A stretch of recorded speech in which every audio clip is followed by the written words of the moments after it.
Hoy es acerca de osteogénesis imperfecta. No es una clase muy larga, aunque sí es un tema bastante extenso.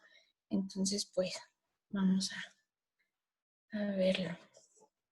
Bueno, entonces, vamos a montar un síndrome, una condición resultante de la disminución del colágeno tipo 1.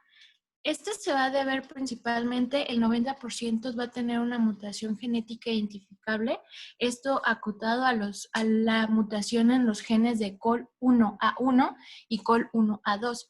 Estos genes van a ser los responsables justamente en la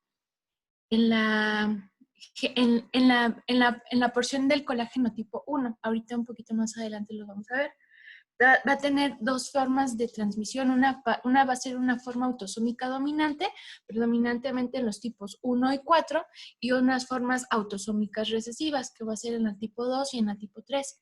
También van a haber otros genes que se van a asociar a este tipo de síndrome, sin embargo, y también se van a ver con formas severas justamente de lo que es la osteogénesis imperfecta, las características más letales de esta enfermedad. Sin embargo, no va a haber como tal una asociación o mutación del gen COL, sino que se van a deber a otros genes, principalmente el CRTAP y el LEPR1, que estos también van a estar relacionados justamente en la síntesis del colágeno tipo 1.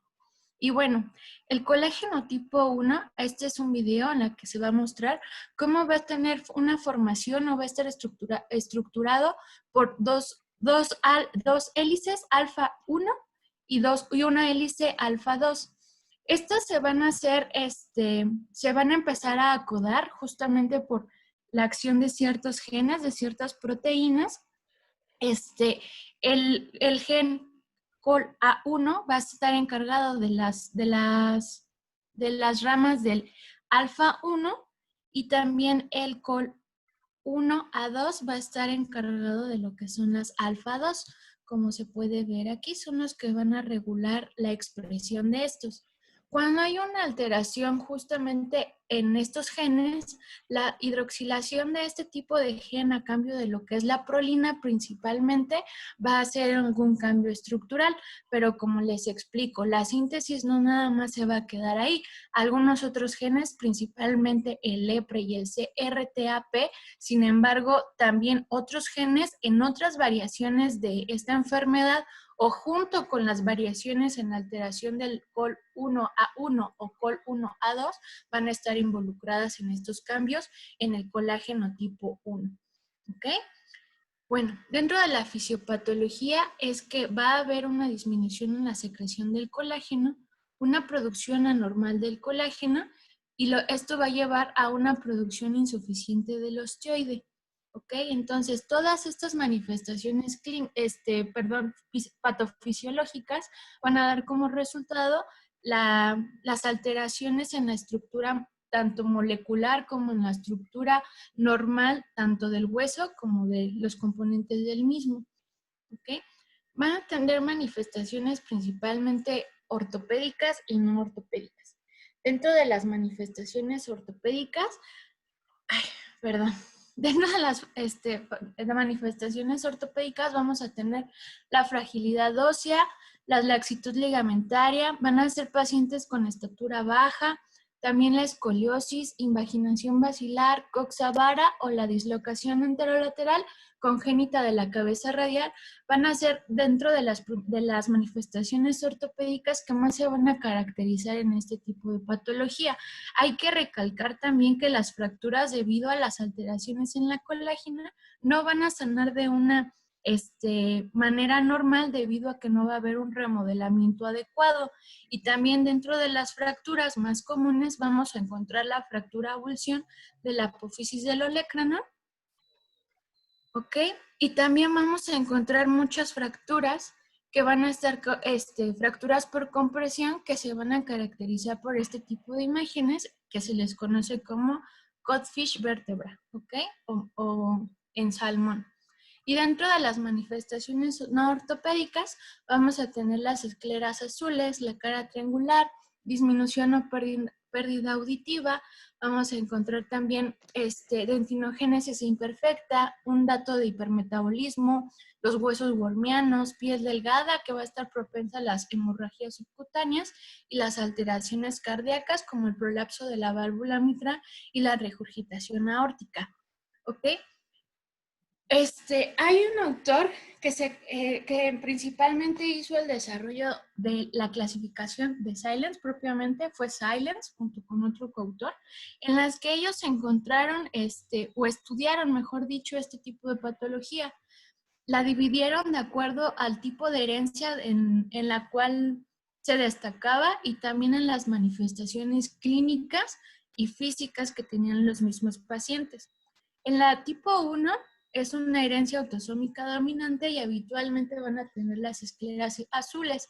Este va a ser el tipo de osteogénesis imperfecta que va a ser más leve, se va a presentar principalmente en la edad preescolar, van a tener un déficit auditivo del 50% y este se va a dividir en A o B de acuerdo a los dietes involucrados. El tipo 2 va a ser el autosómico recesivo.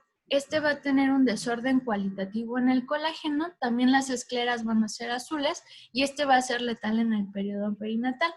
El tipo 3, que es el autosómico recesivo, va a tener un desorden cualitativo en el colágeno, va a tener las escleras normales, este se va a caracterizar por fracturas al nacimiento, estatura baja progresiva y con sobrevida es la forma más severa. ¿Ok? Y el tipo 4, que es el autosómico dominante, va a ser un desorden también cualitativo en el colágeno y aquí las escleras van a estar normales. Habitualmente se dice que el tipo 1 y el tipo 4 son las formas más leves, principalmente la tipo 1. La tipo 2 habitualmente dicen que es incompatible con la vida y el tipo 3 va a ser una forma severa de este tipo de patología. Sin embargo, aproximadamente, si no mal recuerdo, en el 2015 se agregaron otro tipo de clasificaciones, que es el tipo 5, el 6 y el 7. Estos se agregan porque tienen características fenotípicas de la enfermedad, sin embargo, no van a estar caracterizadas por las mutaciones en el colágeno tipo 1, pero pues sí van a tener, por ejemplo, algunas características como la fragilidad ósea principalmente. ¿Ok? La tipo 5, que se va a caracterizar por un callo hipertrófico posterior a una fractura, dislocación anterolateral de la cabeza radial, puede haber una osificación en la membrana interósea. Y la tipo 6, severidad moderada, va a ser similar a la tipo 4 y la tipo 7 que va a presentar principalmente rizomelia y coxa vara. Y bueno, dentro del diagnóstico vamos a tener la importancia de la historia clínica. Aquellos pacientes que tengan algún antecedente de osteogénesis imperfecta, ¿ok? Es muy importante. Obviamente también la característica clínica más importante va a ser la fragilidad ósea, ¿ok? La densitometría ósea, la bioquímica ósea para descartar alguna otra patología y los estudios radiográficos van a ser esenciales, ¿ok? También se han encontrado algunos otros métodos para medir la densidad ósea, como la absorbiometría de rayos X o la tomografía computarizada cuantitativa periférica, principalmente tomada de antebrazo y pierna. Y bueno, estas imágenes nos van a presentar estudios radiográficos de diferentes pacientes con diferentes tipos de osteogénesis. En la figura A vamos a encontrar a un paciente que va a tener una osteogénesis imperfecta tipo 1, en la cual podemos ver que tiene una fractura de fémur ya en un proceso de consolidación. Y si vemos en la radiografía de la columna, no vamos a encontrar probablemente alguna característica o alguna fractura por compresión. En el paciente tipo B o la imagen tipo B, vamos a tener cómo están variadas o están con una alteración la forma del fémur del pequeño que tenemos aquí en la imagen. Si notamos la imagen también tiene protrusión acetabular, el acetábulo no está adecuadamente formado, ¿ok? Y van a empezar a ver malformaciones a nivel de la columna caracterizadas por fracturas vertebrales, principalmente si nos damos cuenta en esta parte, ¿ok? Y pues obviamente en las imágenes tipo C vamos a encontrar pues ya fracturas vertebrales, ¿ok? Y arqueamiento femoral. Y también una característica a veces son las tibias rectas en este tipo de pacientes. Y bueno, el tratamiento principalmente se debe de enfocar o individualizarlo a cada paciente. Este va a variar de acuerdo a la edad del paciente, a la gravedad que tiene el paciente y al estado funcional que tiene el paciente. ¿Ok? Vamos a tener que, cuando el paciente tiene una osteogénesis leve, podemos incluso dar un tratamiento con restricción de las actividades de contacto, terapia física o manejo de las fracturas que presente. Es importante la terapia física porque, pues como todos sabemos, es muy importante el movimiento en los pacientes para tener una buena salud ósea. Además de que también si los dejamos, por ejemplo, con baja movilidad, pues obviamente la baja masa muscular va a crear una osteopenia que va a favorecer las fracturas en los pacientes. Por eso está indicada la terapia física en ellos y es un pilar importante en el tratamiento de los pacientes con osteogénesis. En los tratamientos con una enfermedad moderada, pues habla también de la rehabilitación cuando se tiene una fractura, ¿ok? El uso de ortesis para tratar de disminuir el riesgo de deformaciones. Hay que recordar que cuando un paciente tiene múltiples fracturas y hace estados de consolidación, ¿ok? El mismo hueso puede variar su forma, ¿ok? Entonces aquí podemos valorar dos cosas, tanto el uso de ortesis como valorar el manejo quirúrgico. Y bueno, y en la enfermedad severa, pues hay que valorar como tal un tratamiento multidisciplinario, ¿ok?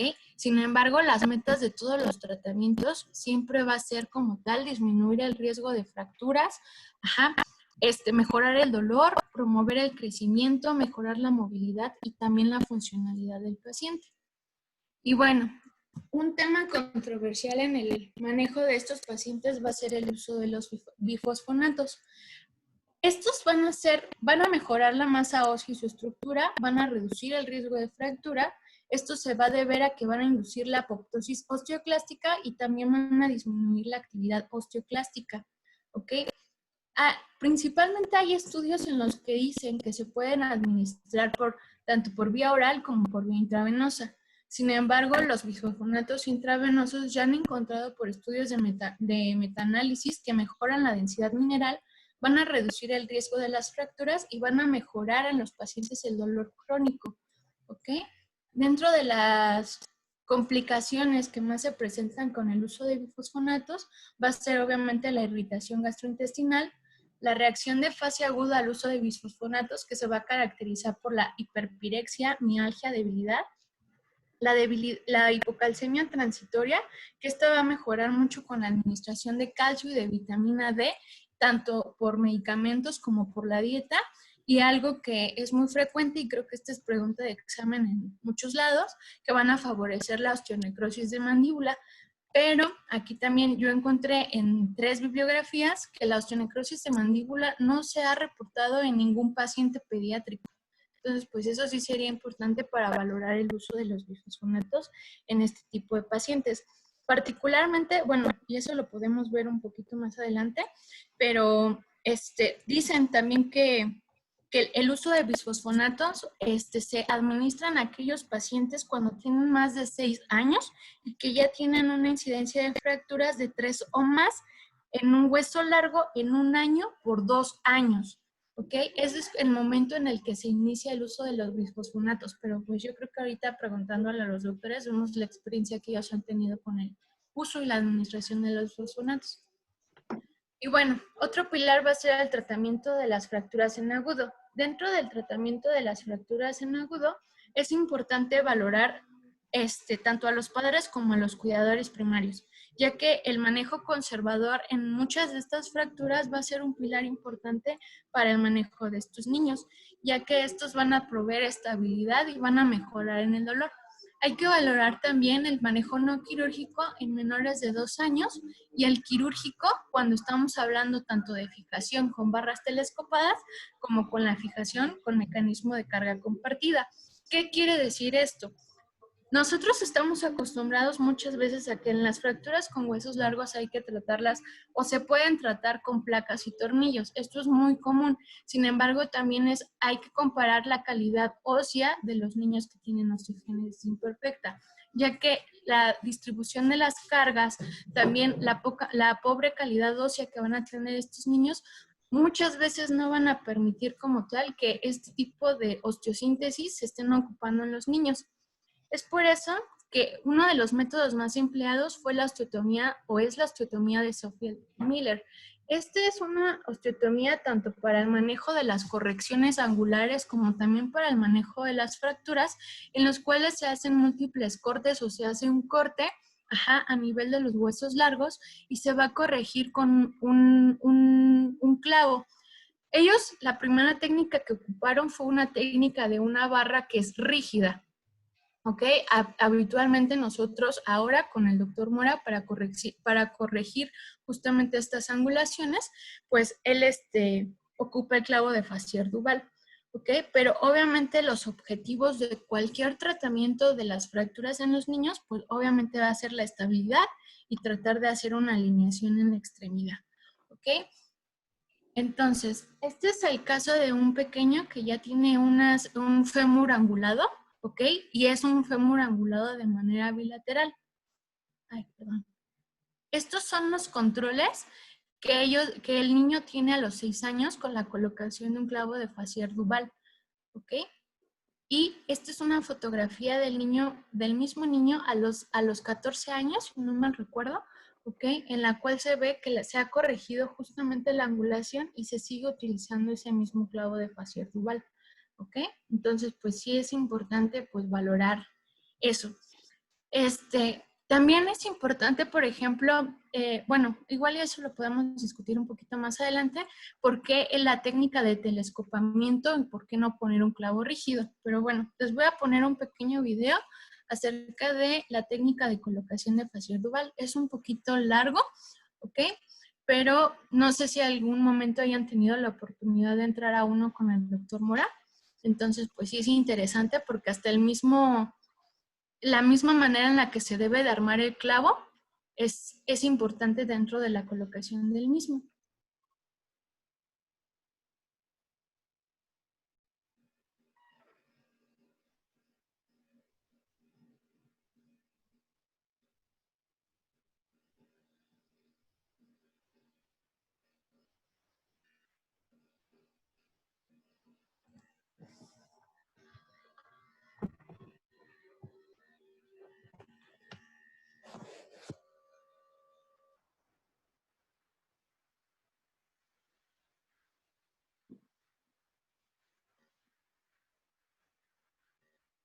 Ahí no se ve cómo hacen la osteotomía, pero vean cómo ponen la guía de lo que es el clavo.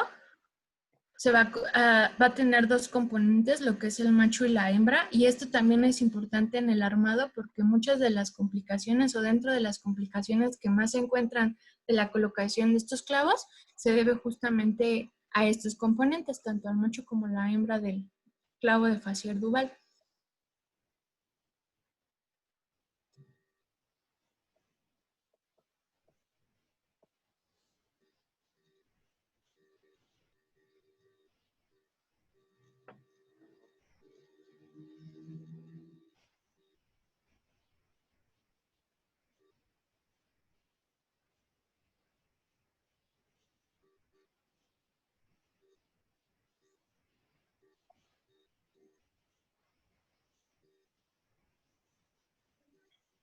Solo yo me quedé sin audio.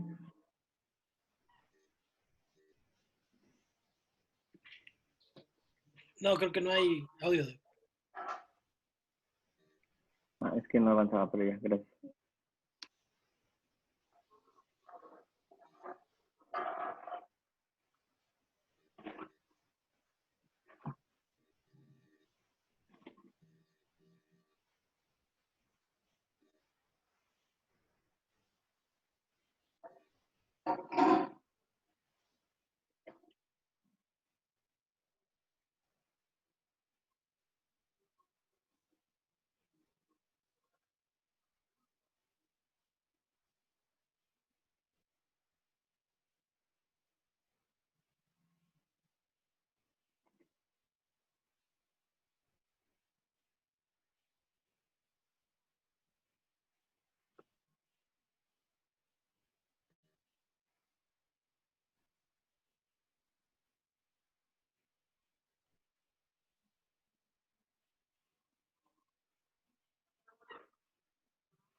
signos?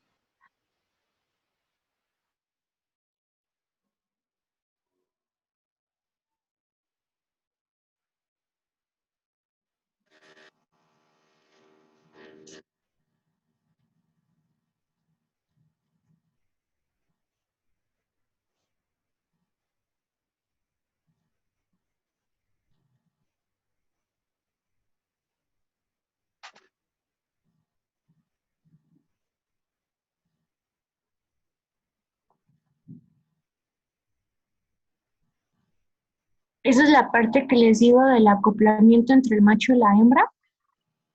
Y eso es una parte súper importante del anclaje del clavo de Fassier-Duval.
Y bueno, ahí como podemos ver, es un procedimiento técnicamente mínimo invasivo. Es por eso que se prefiere la colocación de los clavos ya al uso de lo que son las placas y los tornillos.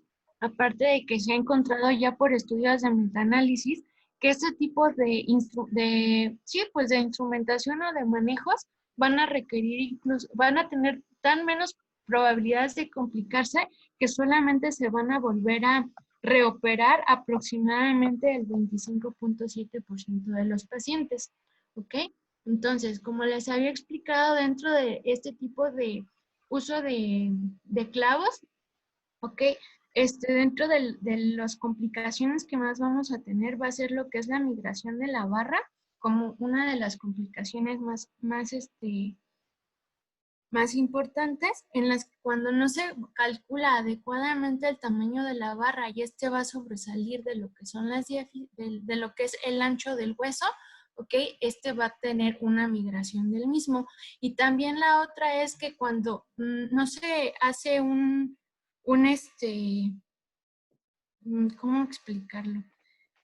Cuando la varilla, o el macho del mismo facier sobrepasa a lo que es lo de la hembra, puede favorecer una fractura en esa zona porque hay una zona de estrés, ¿ok? Pero son dentro de las complicaciones que más se van a encontrar en este tipo de técnicas. Y bueno, esta no iba aquí.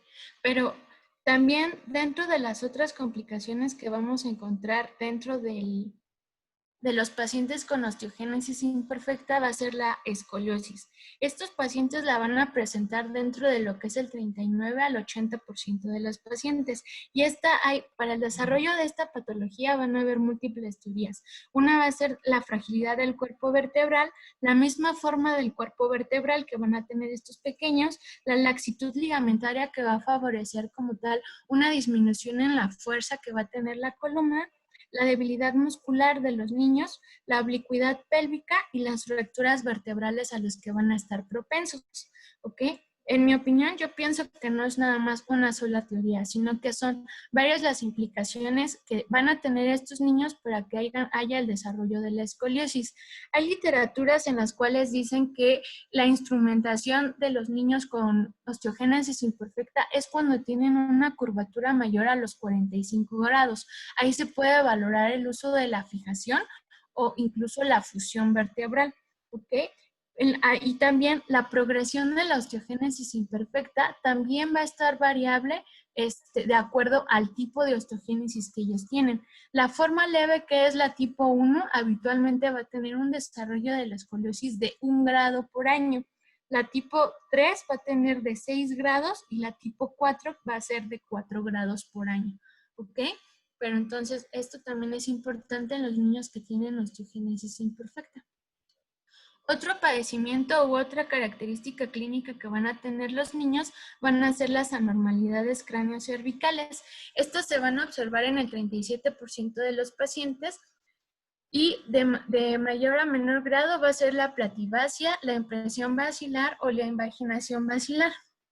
Y bueno, como ya lo habíamos visto previamente, las líneas de lo que es McRae, Chamberlain y McGregor van a estar caracterizadas por este tipo de patologías va a ser por la protrusión de lo que son las estructuras cervicales superiores a través de lo que va a ser el agujero magno. Por eso la medición de estas líneas van a ser importantes para catalogar si el paciente tiene o no alguna de estas disfunciones. Y bueno, esta es más o menos la característica clínica y cómo se van a estar midiendo justamente esas líneas. Y aquí vamos a ver el caso de una pequeña con una osteogénesis tipo 3, en las cuales, si nos damos cuenta, no se pueden caracterizar adecuadamente las líneas. Y también en la imagen por su resonancia magnética, vamos a ver cómo si ya hay una protrusión y una alteración en la formación de las líneas. ¿Ok? Y bueno, este es otro niño que se ve más claro en su resonancia magnética, cómo las estructuras cervicales se propasan justamente de lo que es el agujero magno. Y pues obviamente, como ya habíamos visto previamente en las clases de columna, pues obviamente la instrumentación desde la parte del occipucio, ya sea por vía posterior o por vía anterior, transoral, van a determinar el tratamiento de este tipo de patologías. ¿Ok? Y bueno, creo que eso es todo. Es una clase muy corta.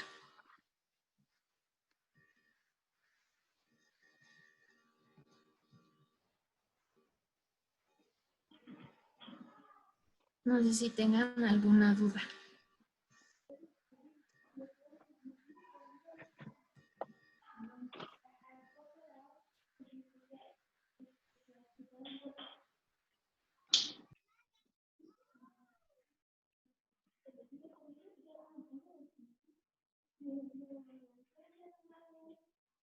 No alcancé a escuchar al inicio. ¿Cuántos tipos mencionaste? Todos.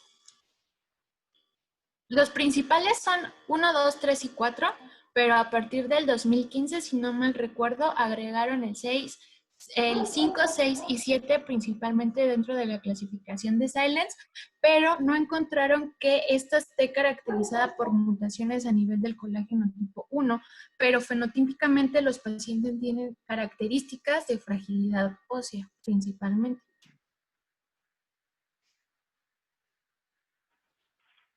Creo que hay más, ¿no? Pero bueno, no sé. Por ahí viene el up-to-date que venían hasta sí. 16. Vienen cuadros, pero le repito, como no todos vienen como le digo? Como mutaciones exactas a lo que es el colágeno tipo 1, sin embargo también, pero no todas vienen dentro de la clasificación de Silence. De hecho, hay un último artículo que el coautor también es Silence, en las que describen creo que como 14 tipos diferentes de osteogénesis. No sé si el doctor me pueda corregir, pero no están todos los genes, o sea, viene un cuadro con múltiples genes involucrados o implicados y no todos son por alteraciones en el colágeno tipo 1.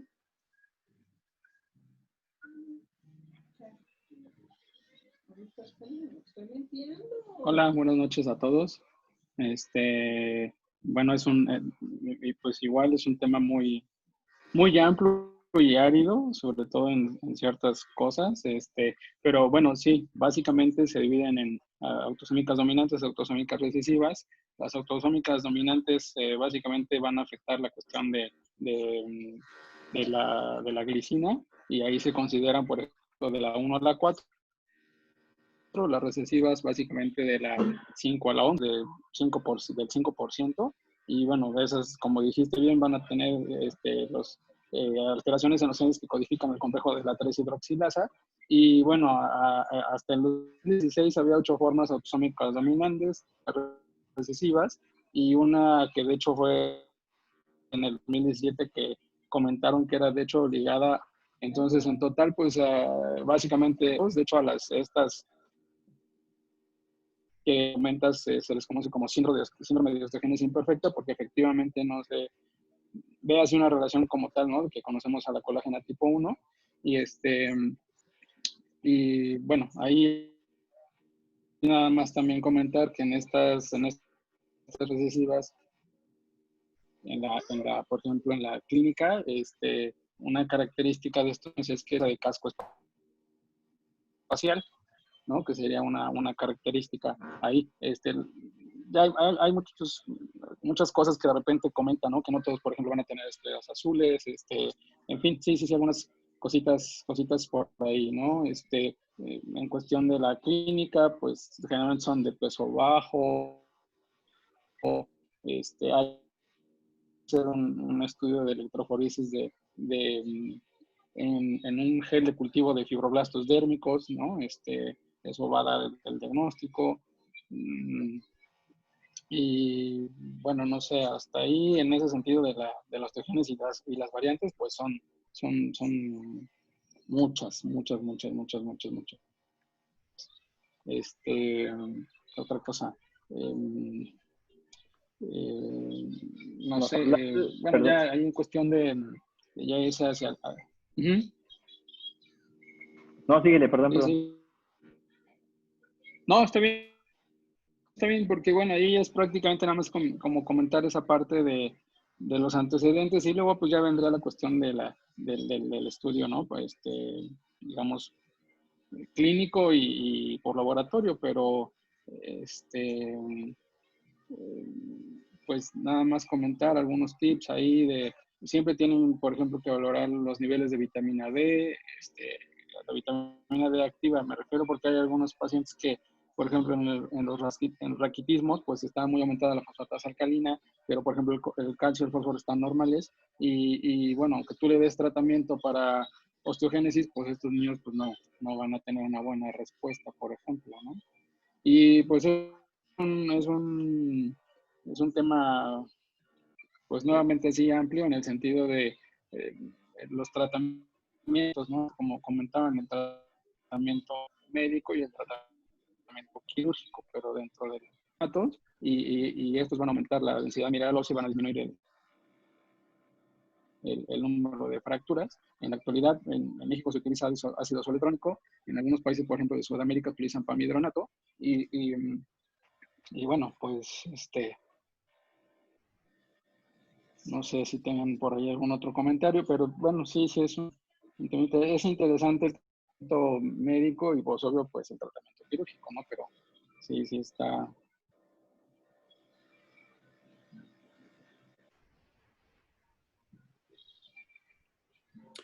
Yo tengo Ahí una... va mi... Sí, Hola.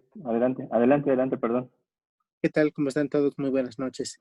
Yo tenía una pregunta para Angie o para Espíndola, ambos, no sé.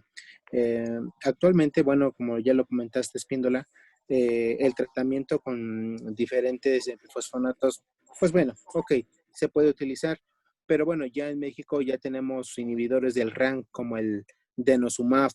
¿Qué tan actual es eso en el tratamiento de la osteogénesis imperfecta, maestro Espíndola? Pues yo la verdad es que no me ha tocado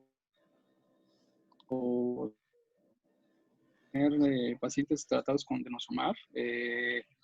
Para otras patologías también es un poquito difícil la cuestión del acceso al medicamento porque es un medicamento todavía como muy controlado, el costo. Y no he visto, sí, se menciona, de hecho, que están haciendo algunos ensayos con el medicamento, pero no me ha tocado ver realmente la respuesta de estos pacientes a denosumab.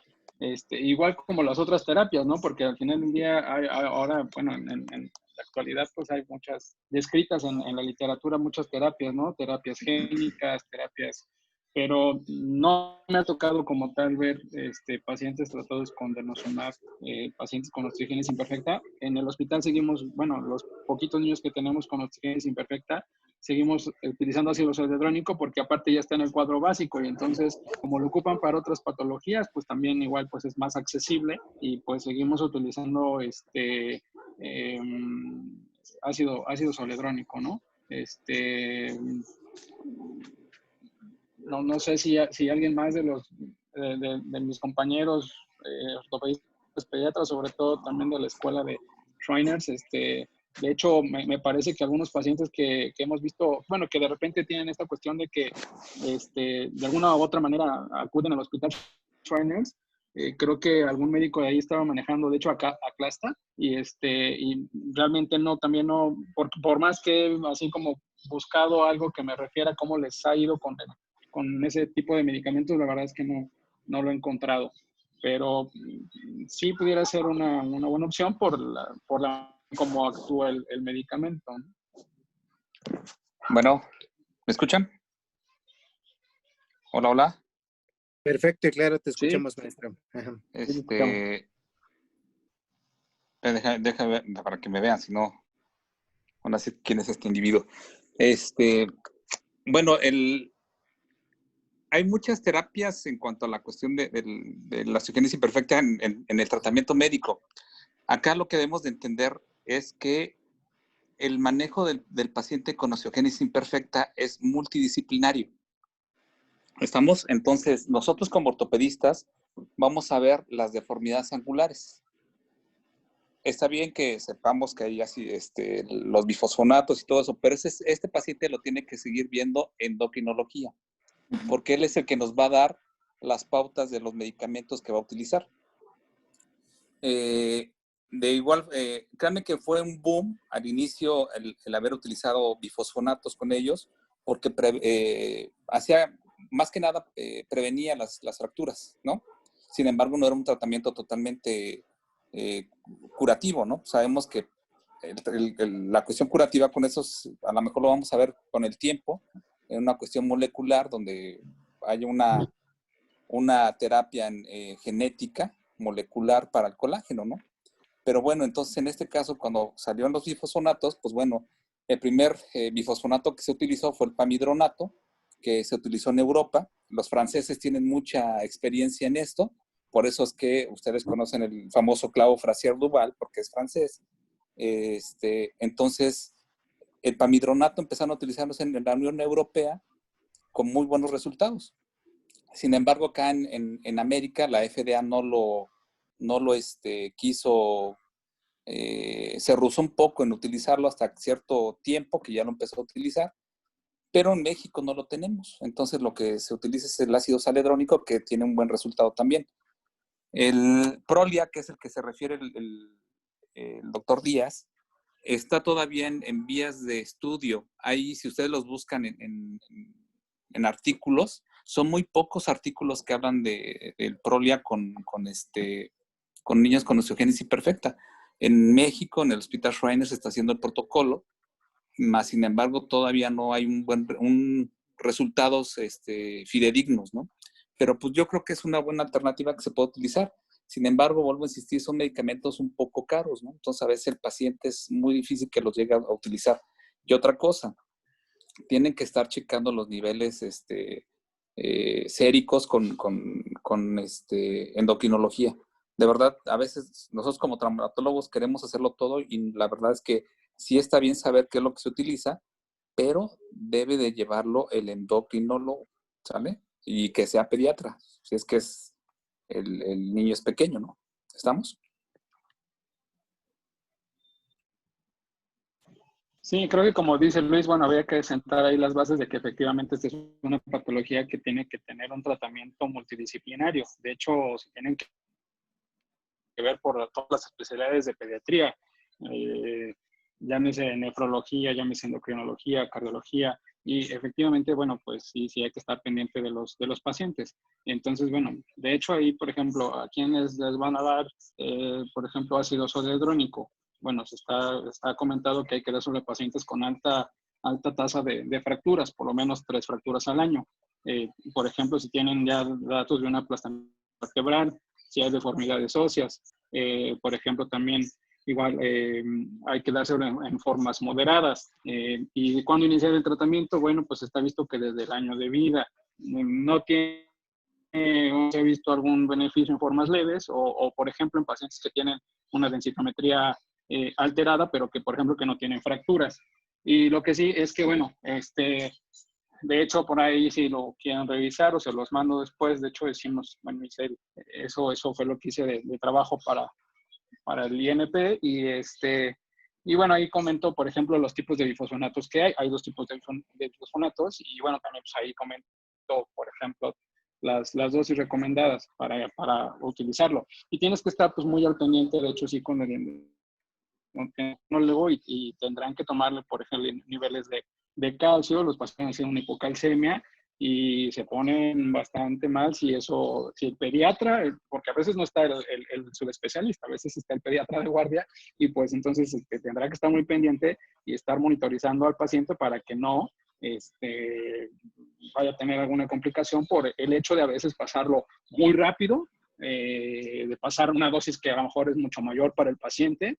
Y bueno, la infusión, la gran ventaja que se tiene, por ejemplo, con el uso de ácido soledrónico, pues es que es una infusión cada 6 meses y la dosis va más o menos como de 0.0 miligramos kilo dosis. Entonces ahí eso es lo que está, digamos, como ya estudiado en cuestión del ácido soledrónico. Y los pacientes, mientras estén bien monitorizados, le tomes laboratorios previos, le tomes después controles, pues normalmente responden bastante bien al tratamiento. Y bueno, ya ahí es una cuestión. Les digo, yo la verdad no he visto, por también como dice Luis, por más que me he puesto así como a buscar cómo les va con denosumab, no, la verdad no he encontrado algo que me refiera que les está yendo bien o algo así. Es un medicamento que se empezó a utilizar. De hecho, les comento, sí se he tenido en la consulta pacientes que me han referido que acuden a Hospital Suenes porque les aplican el medicamento. Pero no hay algo que diga cómo les está yendo a estos pacientes o cuál si pudiera ser el protocolo, la dosis, etcétera, como ya está estudiado con los bifosfonatos. En cuanto a complicaciones y eso, la verdad es que no. Sí hay descritas, sí hay descritas algunas complicaciones. De hecho, por ejemplo, por mencionar, de hecho hasta mencionan un síndrome pseudonal y bueno, algunas cosas así con el uso de bifosfonatos. Y bueno, lo que pasa es que también se ha visto ya que, sobre todo en estas cuestiones de los niños que ya llevan este tratamiento con bifosfonatos prácticamente ácido soledrónico, pues van a aumentar el hueso trabecular más o menos entre 6.6 milímetros hasta más o menos como 15 milímetros, ¿no? Otra cosa que, bueno, que no se mencionó y que a lo mejor ya se va más un poquito hacia la cuestión de valorar a estos pacientes, bueno, pedir una densitometría ósea, nada más que en estos pacientes pues no se utiliza el T-score, se tiene que utilizar el Z-score y bueno, cuando se mejora más o menos 2 desviaciones estándar, pues hay que disminuir la dosis al 50% y hay que dar la dosis de mantenimiento hasta que las epífisis estén fusionadas, ¿no? Y bueno, ya a partir de ahí, pues si un paciente ya va a ser sometido a cirugía, pues, comentar que no se puede administrar 4 meses posteriores a una intervención donde se haya hecho una osteotomía, porque si no va a retrasar la consolidación ósea. Digamos, eso es en cuanto a el tratamiento así con medicamento, ¿no? Que es hasta donde más o menos se ha visto cómo utilizar este tipo de medicamentos, ¿no?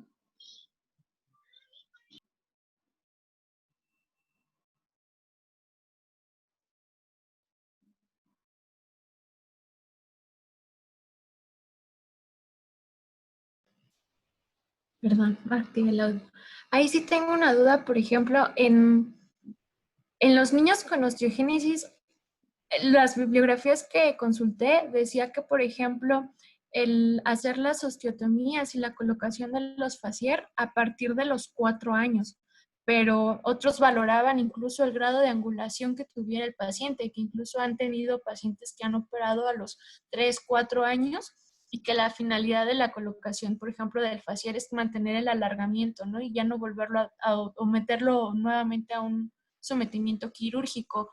Pero, por ejemplo, ahí hay alguna restricción en la edad o, por ejemplo, hay alguna medición en la que uno diga a partir de tantos grados de angulación, por ejemplo, a nivel del fémur, porque vi otras bibliografías que incluso a nivel del húmero, en este tipo de angulaciones, a nivel del antebrazo, volvían a colocar este tipo de tratamientos en los que colocaban los clavos, pero pues obviamente también ellos describían que, por ejemplo, a nivel de las extremidades superiores tenían mayores complicaciones este tipo de pacientes, pero la realidad es que, por ejemplo, aquí el doctor Mora nada más, yo he tenido la oportunidad de entrar una vez con él a un fasciar y pues yo no le encontré una angulación tan grande a ese niño que yo recuerde, pero la verdad no encontré así como una guía de tratamiento para hacer la osteotomía.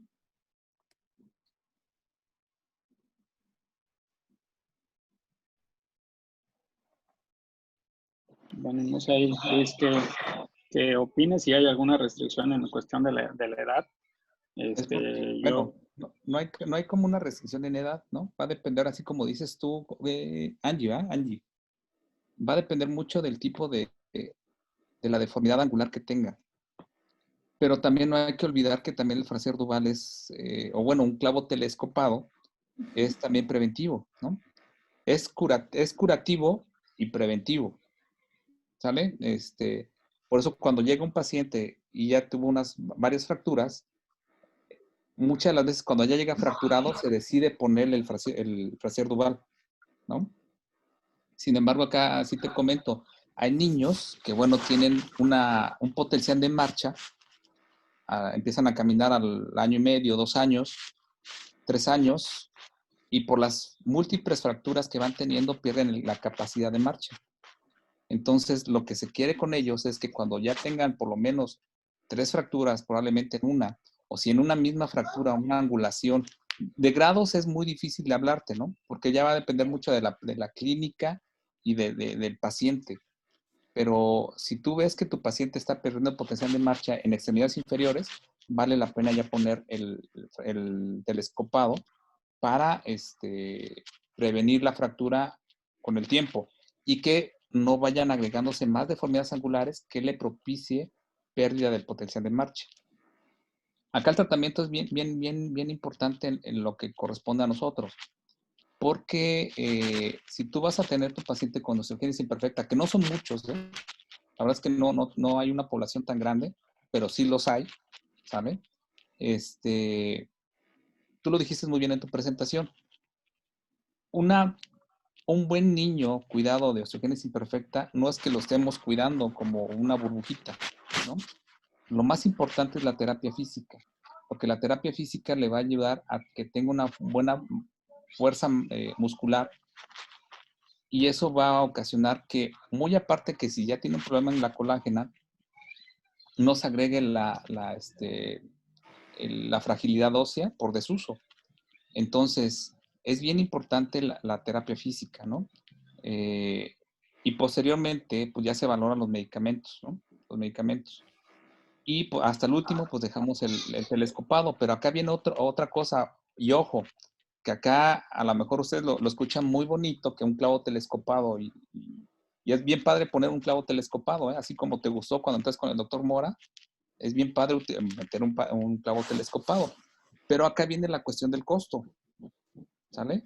Un clavo telescopado, no sé, creo que debe costar como unos 130, 150 mil pesos, más o menos, así, más o menos, ¿no? Espíndola, más o menos. Sí, no sé, yo creo que aquí nos los dan más caros, a ti te los dan más No, yo te los mando y ni me baratos. los No, aceptas sí, porque ni pero me sí quieren son comprar muy los caros, son clavos. muy caros. De hecho, sí son. Pero bueno, imagínense cuánto cuesta el clavo. Ustedes tienen la oportunidad Sí, de sí, que son muy está en caros. una institución que lo compra, lo adquiere. Y eso es un poquito raro, ¿eh? Porque les voy a comentar, yo también trabajo en el ISSSTE. Entonces a mí no me compran el clavo, porque me dicen, no manchen, con esos 150,000, 180,000 pesos, son unas 10 cirugías de otros niños, ¿no?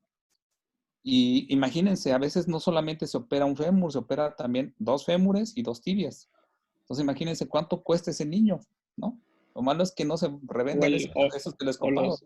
los, o los húmeros, porque uno de mis maestros decía que había que operarles también los húmeros, porque aunque no caminan con las Claro, extremidades superiores, pues también hay que Ujú. corregir los húmeros, ¿no? claro, Sí, de hecho, Entonces, sí hay bibliografías que dicen, entonces bueno, el sí, niño sí usa es, silla de ruedas, necesita las extremidades superiores, superen claro. el lumen. Y yo así, ¿qué onda sí, aquí? Entonces, como, fíjense, la fíjense cuestión que, acá es que ese clavo telescopado es sumamente caro. Entonces, ustedes tienen la oportunidad, pero hay muchas asociaciones que lo compran, ¿no? Como Ángeles de Cristal, que ayuda a comprar los clavos. Sin embargo, pues no da todo el dinero. Entonces, los papás tienen que hacer un esfuerzo en comprarlo. Entonces, hay que tener mucho cuidado con eso. Y esto solamente se pone por un ortopedista pediatra, alguien que tenga la habilidad de ponerlo. Y eso que inclusive entre nosotros los ortopedistas pediatras, hay muchos que no tienen la habilidad de ponerlo, ¿no?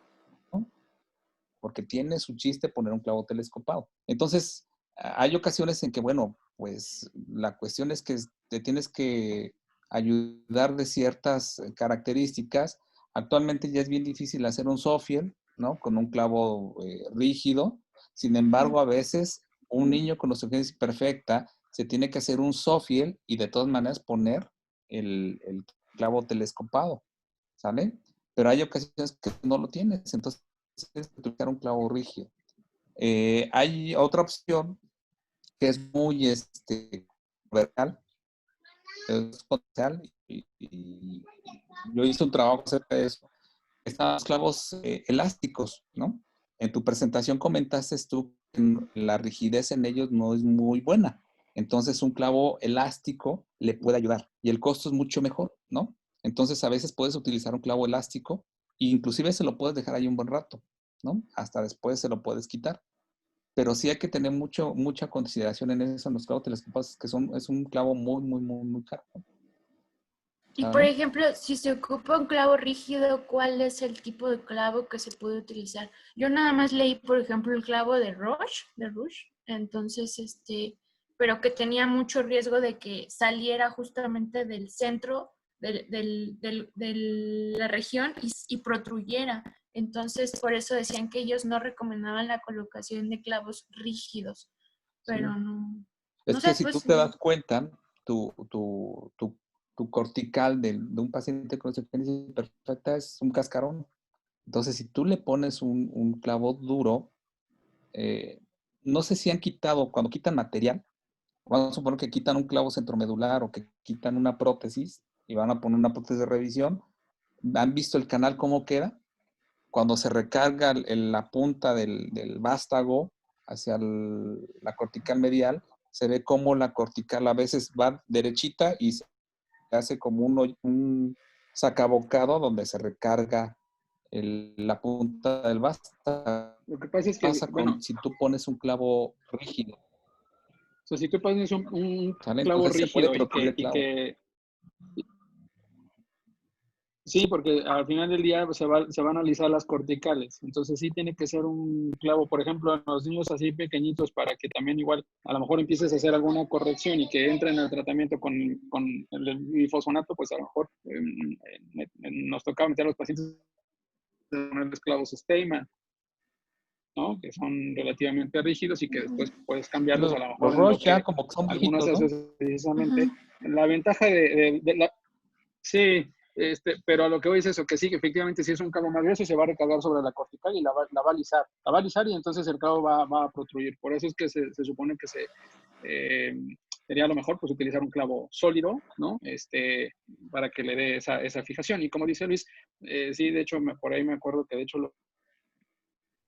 algún congreso de ortopedia pediátrica, el trabajo que hizo, nada más que, bueno, siempre al igual que los otros clavos, me queda la duda precisamente de la punta, ¿no? Del clavo flexible, aunque pues creo que es, o sea, como todo, pues es una buena opción porque efectivamente los clavos pues son muy caros, los clavos vacíos son muy caros. Nosotros también por ahí cuando hemos hecho la solicitud de, es que vamos a operar un fémur y una tibia, y cuando ven el costo, bueno, prácticamente nos dicen que qué vamos a hacer, ¿no? O sea, con el clavo a veces piensan que hasta te lo vas a quedar o algo, no sé, porque son sumamente... De ahí, pues Porque igual tienes como comisión, todo, ¿no? en ese sentido que estamos hablando, esos allá no Shriners, ¿no? No, no te creas. No, pero Hágale como el hasta cierto doctor punto esa... Morita mande a los papás con el subdirector. Sí, con el subdirector. Pues, ahorita Pero que tú no dices, se no los se voy a mandar olviden, al doctor Mora. chicos, o sea, si van a Ahí entrar, se si los tienen... compra, ¿no? Sí, sí, que le compran todo.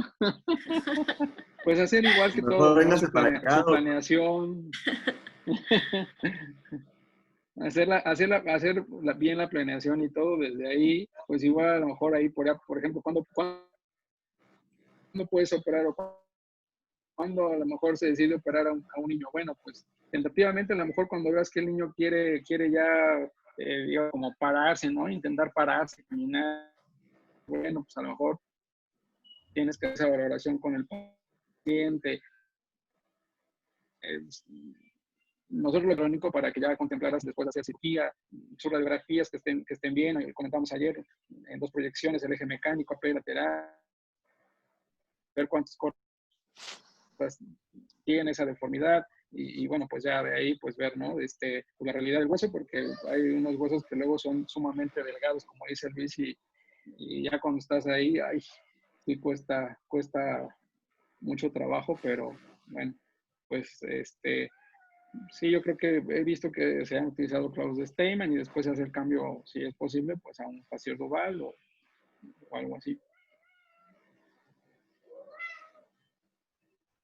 Y por ejemplo, también vi una bibliografía en la que decía que podías reforzar tu clavo, el Fassier Duval, con la colocación, por ejemplo, de un tornillo o de o de una placa para evitar justamente como que hubiera cuando lo elongaras, que tuviera alguna fractura por estrés, como el que pusimos en la imagen, y que se podía reforzar, pero no, fue la única bibliografía que encontré en la que podías poner como una placa y tornillos, que ellos lo indicaban como para proteger eso de la carga de estrés, pero solamente era para proteger, pero no sé qué tan real sea eso.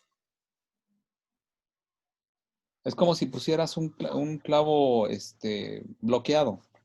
Uh-huh. O sea, entra el clavo y tú le pones un tornillito para darle más estabilidad. Ok, pero entonces sí está indicado colocar o un tornillo o placa, ¿no? No es que esté indicado, a veces si tu fractura queda muy inestable, principalmente en las fracturas que son oblicuas largas, a veces te quedan muy inestables. Entonces, te ayudas para ponerte un tornillito. No en todos se les va a poner ese tornillo, ¿no? Y eso tú lo valoras en realidad y si el proveedor te lleva aparte un tornillo cortical, pues ya se lo pones también, ¿no? Para que no andes corriendo ahí buscando uno, ¿no? Okay. Entonces, no es que a todos se les ponga ese tornillo, sino se le puede poner nada más como una ayuda. Okay. ¿Sale? Sí. No, yo la verdad es que, bueno, el clavo en la punta, cuando va hacia la física, por ejemplo, lleva, como lo mostraste en el video, lleva el seguro, ¿no? Ese clavito liso que entra sobre el clavo. La verdad es que yo no he visto que lo coloquen y no me ha... Porque aparte, pues, más caro, ¿no? De mínimo. Yo la verdad es que no lo coloco. Y no, a mí no me ha tocado, yo no tengo experiencia con eso, pero uno de mis maestros, de hecho, sí ha hecho alargamientos óseos con el clavo puesto y hace un alargamiento óseo con el clavo facial ahí colocado. Han sido un par de casos y en pacientes ya relativamente así como ya casi en la adolescencia, porque las dimetrías me acuerdo que eran así como importantes y sí recuerdo que se alargó un paciente como 12 centímetros. Entonces, pero no por reforzar más bien porque al final del día él lo que quiso hacer fue hacer el alargamiento óseo para compensar, y aún con lo que el cliente utilizaba. Pero bueno, también lo que pasa es que, como dice Luis, de hecho la escuela europea es mucho y también aquí ahora, ¿no? Pero de terapia física, fortalecer la masa, bueno, los músculos, eso va a ayudar mucho al paciente. Y la cuestión de hacer la cirugía en estos pacientes, pues es que sí les cambias de vida, es muy caro. De hecho, esos pacientes andan trayendo ahí 300,000, más de 300,000 pesos, ¿no? En las extremidades, o sea, entonces, pero sí ves el cambio, ¿no? Cuando el paciente ya le corrige ciertas deformidades y empieza a hacer rehabilitación y luego empieza a caminar, pues es que otros niños lo ven y lo primero que dicen, ¿a mí me van a poner también eso? O sea, entonces sí les cambia mucho la cuestión de cómo se desempeñan, pues, porque al final del día, pues, estos pequeños que antes a lo mejor se creía que no tendrías por qué hacerles nada, o que no había relativamente mucho que hacerles, pues en la actualidad, pues es que sí hay que hacerles, ¿no? De hecho, ustedes lo ven, por ejemplo, en las radiografías que me imagino que de repente tiene por ahí el doctor Mora, si al pequeño también le están dando ácido hialurónico, pues inmediatamente ven ahí las líneas de Harris-Spark, ¿no? Que son las de cada ciclo que entra el calcio, pues cómo se va marcando. Entonces, bueno, pues antes no había mucho por hacer, pues ahora sí hay por hacer. Lo único que pasa es que, pues sí, los tratamientos pues, son muy costosos, ¿no?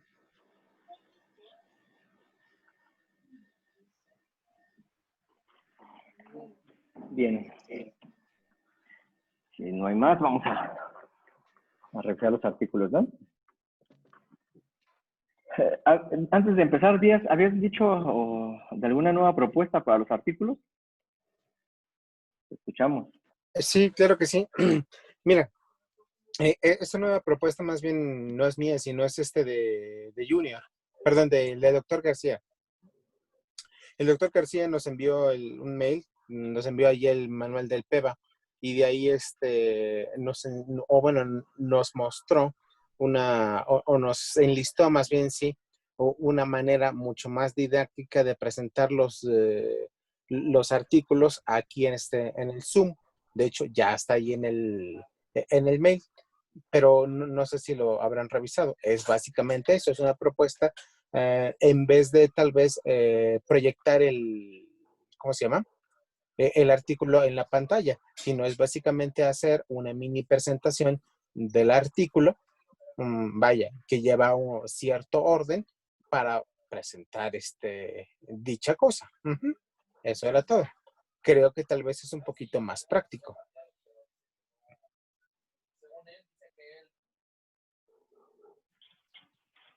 Ya vi sus caras, les causó alegría esa forma de trabajo. Hasta nosotros nos ok, la revisamos y checamos. Digo, la revisamos 10, ¿no? Porque también el chiste es hacer no tan tedioso la revisión de los artículos. El objetivo era como que tuvieran, porque los R's de mayor jerarquía, si ya habían visto el tema, se iban, o sea, no estudiaban, ya no revisaban nada. Ya es un tema que ya vi. Entonces esta fue la parte como de, sí, exactamente, llegan a aburrir. Todo con los primeros temas que eran trauma básico, pues ya no les interesaba, entonces por eso fue la idea de ir viendo los artículos. Pero sí, digo, hay que mejorar la forma de presentación. De hecho, ya habíamos platicado de eso, en la forma de presentarlos y en la forma de buscarlos, porque había veces que traían artículos donde no nos daba nada de información, ¿no? ¿Como para qué? Digo, un artículo de revisión está bien para R2, R1, pero pues ya los demás eran de investigación. No, o no sé, si tengan algo más, alguna propuesta nueva, Luis, Espíndola. Digo, ustedes que son aquí los pediatras, a lo mejor les gustaría ver alguna forma diferente, no sé, algo. Yo no revisé la de Junior, pero la checamos y vemos qué podemos tomar de ahí.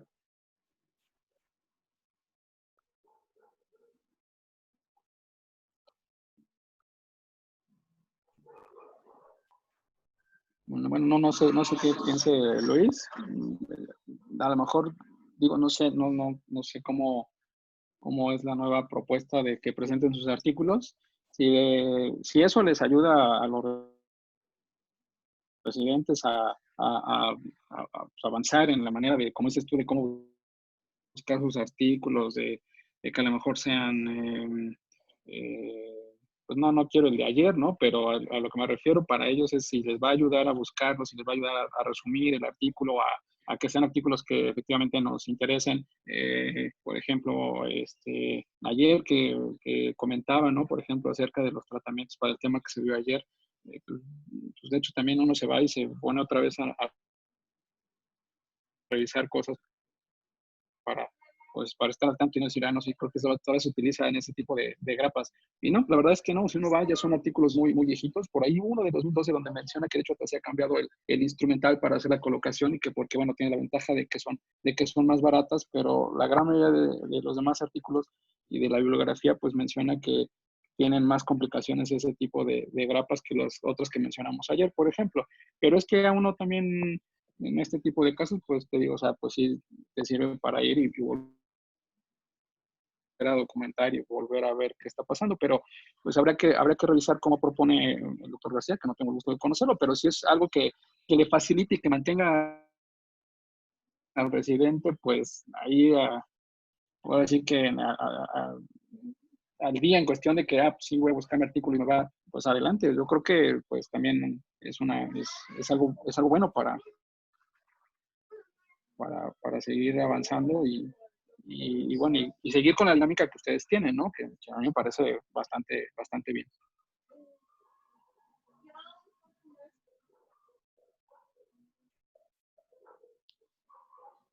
Como ustedes estén acostumbrados, Toño, esto es de ustedes. Acá nada más estamos de cachirules nosotros, ¿no? Nada más lo que sí les quiero decir es que cuando hagan o desarrollen su artículo que hayan checado, cuando lo den no se tarden mucho tiempo también para no perder la línea y que todos estén atentos, ¿no? También en su clase probablemente a lo mejor la clase hay que hacerla más corta, de 15, 20 minutos máximo, ¿no? ¿Vale? Para que no se les haga tedioso. Porque si están haciendo guardias, ¿no? ¿O no? ¿Están descansando todos? No, Luis, estamos en contingencia. ¿Qué pasó? ¿Qué pasó? ¿De plano están descansando todos? No, guardias mínimas. No, sí hacen guardia. Sí hacen guardia. Están haciendo guardias, ¿no? Sí. También, o sea, acá la cuestión también es que tienen que aprovechar, ¿no? Yo la verdad, chavos, les voy a decir que qué bueno que Toño se está preocupando por ustedes, porque Toño no me dejará mentir, hubo un tiempo que nosotros era autodidacta nada más. Sigue siendo autodidacta, pero bien o mal, pues ya tienen a alguien que les esté ahí asesorando, ¿no? Entonces, si tienen tiempo, pues adelante, podemos tardarnos acá 2, 3 horas, ¿no? A lo mejor yo por un rato los dejo y ya regreso después, pero... ¿Qué pasó? Pero, ¿Qué pasó? ¿Qué pasó? ¿Te vas a invitar a la cena? ¿no? Pero sí, como ustedes vean, Toño, ustedes son los que llevan su ritmo, ¿no? Bien, yo creo que eso sí ya lo habíamos comentado, Luis, de hacer un poco más cortas las cosas, en general la clase, la presentación de los artículos. Es una capacidad también de poder dar clases, de resumir, de ser práctico para Claro, presentarlo. al grano, puntos claves, ¿no? Entonces, bien, pues vamos a empezar. Uriel, te toca. Siempre empiezo yo. Ahí voy. Cálmate, Benny. Sin llorar. Es mi maestro, el doctor Veneno. ¿Ya estás llorando? Qué raro. Ahí va. ¿Ya se ve? Bueno, según ya estoy compartiendo. Pues el mío es un artículo de revisión, es corto. Pues los puntos importantes. Aquí es un artículo ya más viejo, es del 2000. ¿Ya? Según ya está compartiendo.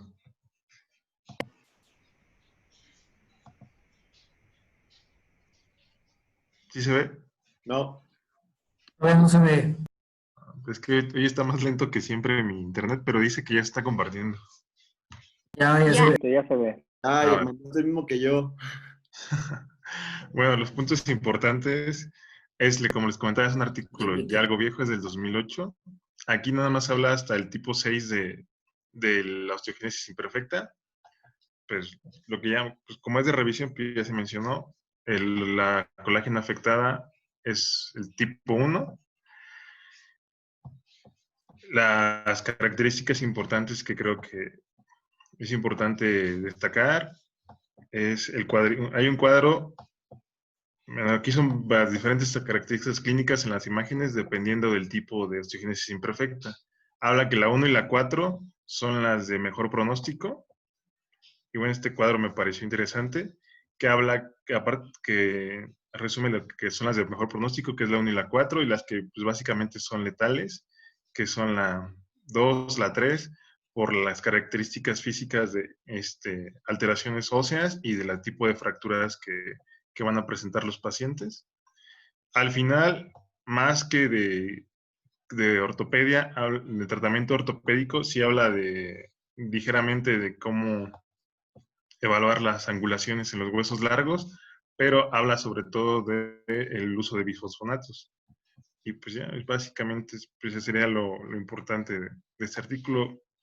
Al ser de revisión, pues ya se dijo básicamente todo en la clase.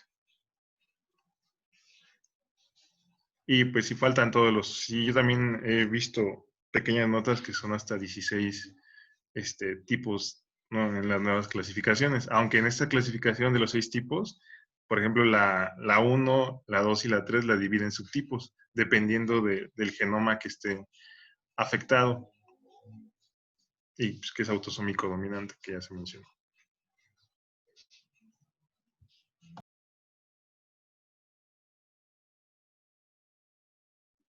De hecho, también algunas las marca como autosómica recesiva, ¿no, Uriel? Es que yo bajé el mismo que tú. Y sí menciona nada más 6, pero las divide en 2A, 2B, 2C, etcétera, pues. Para que todavía tengas algo que decir.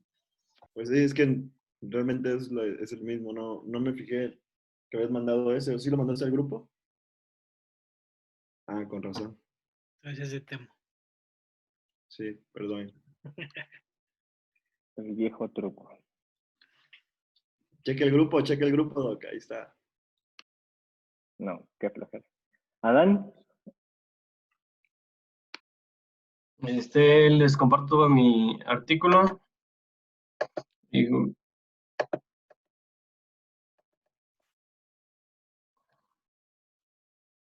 está. El título es Osteogénesis imperfecta, nuevas perspectivas. Este artículo es de la Sociedad Española, pero es de endocrinología. Aquí, pues, habla ya de lo que había comentado Angie, que los defectos es por los genes de COL1A1 y COL1A2, pero quizá para reforzar un poco la clase, aquí sí mencionan cuánto es de las dosis que se debe de dar de los medicamentos. Por ejemplo, dice que se prefiere el solindronato en comparación con el pamidronato, ya que tiene menos efectos adversos. Y se debe de dar de este medicamento a una dosis de 0.05 miligramos por kilogramo dosis. Esto es al día, sin exceder los 4 miligramos al día. Esto se tiene que dar cada 6 meses, y que también es muy importante que con este medicamento debe ir acompañado de calcio y vitamina D.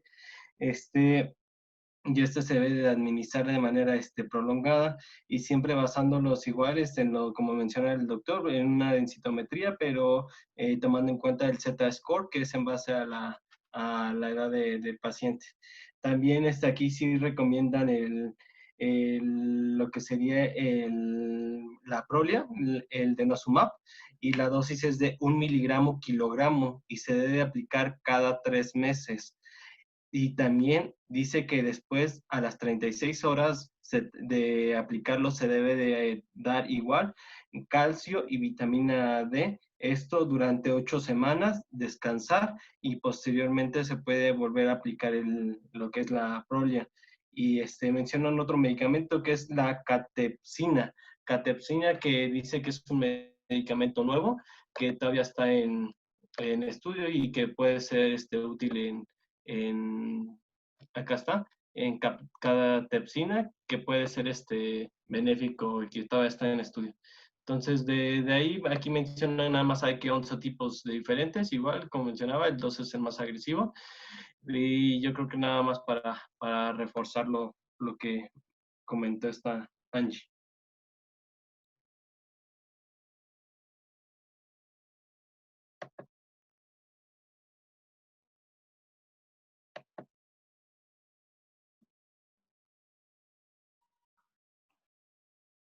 Bien, yo creo que depende del lugar donde se trate, ¿no? Porque yo vi del pamidronato, que era como el de preferencia, y luego el ácido solendrónico.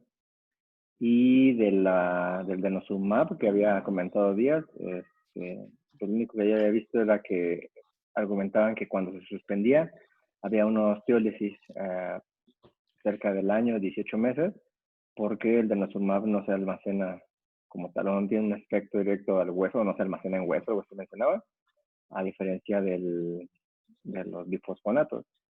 Y esa osteólisis provocaría una hipercalcemia posteriormente. Pero bueno, pues eso. Yo Como también bien dicen mencionaba que eso, que al momento de utilizar estos medicamentos, tener en cuenta la hipocalcemia que puede generar estos medicamentos y tenemos que tener en cuenta eso, en monitorizarlos. bueno, se los dejamos a los endocrinos. Doc, Doctor Tecuch.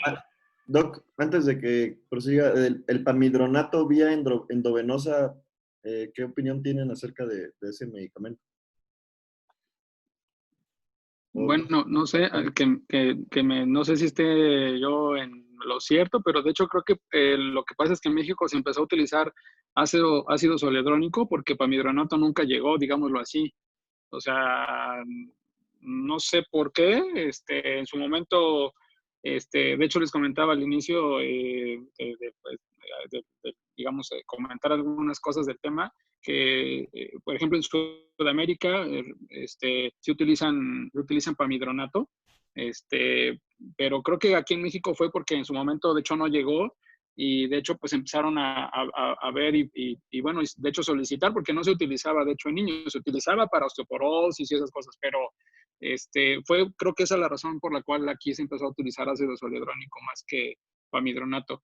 Y de lo que decía Toño del denosumab, de hecho, por ahí creo que tengo un artículo que es del 2018, lo estoy buscando, pero no lo tengo aquí a la mano, donde habla de osteogénesis imperfecta y las diferentes terapéuticas en cuestión de medicamentos anabólicos, derivados de hormona paratiroidea, en fin, bueno, pues lo que les comentaba también, yo la verdad no he encontrado como tal qué tan bien les va a los pacientes con denosumab, pero bueno, ahí en el artículo voy a buscar y bueno, ya me dicen cómo enviárselos para que lo tengan ahí, pues igual y nada más de una revisada. No es tan largo el artículo y pues describe, digamos, cada terapéutica relativamente rápido y bueno, y eso pues puede darles una idea, pero creo que esa es la razón como tal, que nunca llegó pamidronato a México y entonces se utilizó ácido soledrónico.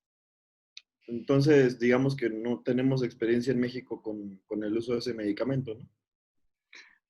No, pero es lo que comentaba Toño, me parece que ahí están descritas en algunas cosas que sí causaba un poco más de efectos secundarios que ácido soledrónico y bueno, y a lo mejor fue también a lo mejor de repente una de las razones por las cuales empezaron a utilizar aquí ácido soledrónico, ¿no? Pero pues de lo que está descrito, por ejemplo, con bifosfonatos con ácido soledrónico, te digo que, bueno, de hecho, por ejemplo, hay por ahí descrito un síndrome pseudogripal y algunas otras manifestaciones, pero también realmente pues puede, ya les comentaba, o sea, la cuestión de la dosis de mantenimiento, ¿no? Hay que disminuir a la mitad la dosis de la que está indicada del 0.05 y hay que mantenerlo hasta que las fisis estén cerradas, por ejemplo.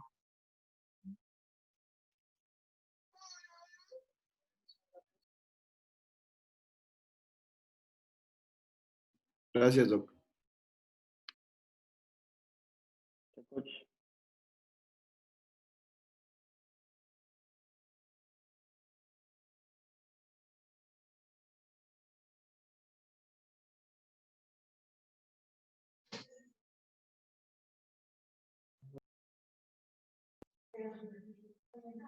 ¿Ya comparto? Sí, por favor.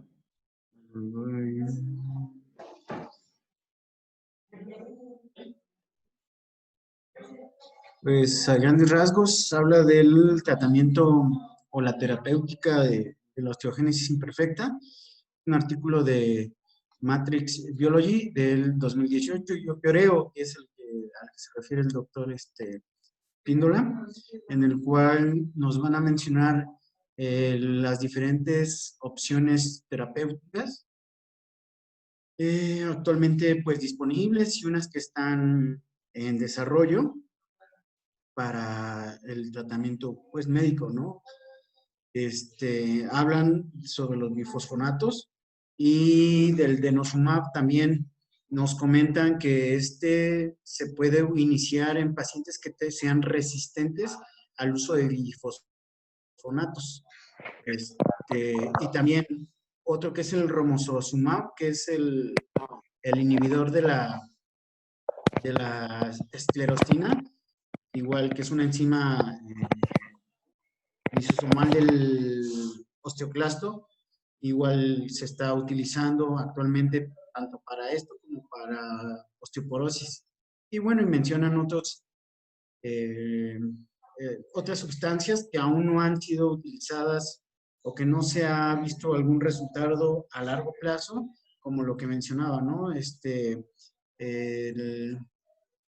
Los medicamentos anabólicos, bueno, respecto a la formación ósea, pues igual son, pues digamos que tratamientos secundarios cuando hay falla al tratamiento primario. Igual hay tratamientos con trasplante de médula ósea, en el cual pues se ha visto algo de resultado, pero el cual no se mantiene a largo plazo. Entonces, básicamente el tratamiento médico o terapéutico que se ha visto de resultado, pues son los bifosfonatos. Luego, si quieren, les paso bastante extenso, pero a grandes rasgos es de lo que hablan.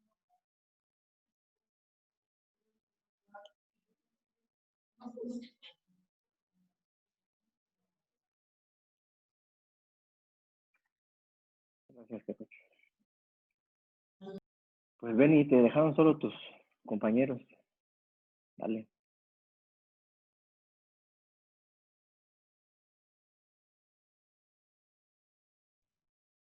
Se va el internet.